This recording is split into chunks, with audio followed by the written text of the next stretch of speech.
आज हम काम पर सुनिए तो प्रश्न माने हमरा दिल में कई दिन से माने खलबली में चल लाग तो गूगल से पूछनी हो कि भाई ये दुनिया में सबसे ज्यादा गाड़ी सुनने वाला कौन इंसान था। तू बताओ तो फुरमय आई बात एकदम सही बा भाई।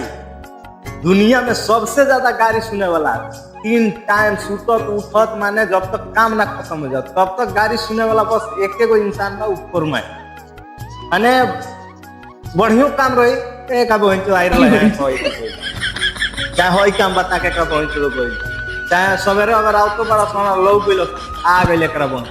माने गाड़ी इतना सुनल पैसा तो कमाल भाई मगर गाड़ी ओकरी के खाने गाड़ी सुने वाला हमरा सही में माने दुनिया में कोनो इंसान देखे फॉरमैन जैसा ज्यादा गाड़ी सुनत फॉरमैन सबसे ज्यादा गाड़ी सुनल अपना के फॉरमैन सबसे ज्यादा गाड़ी सुनल और जगह के माने और स्टेट के रही अपन जैसे में पंजाब भइल चाहे हरियाणा भइल दिल्ली भइल हाँ चाहे माने कर्नाटका के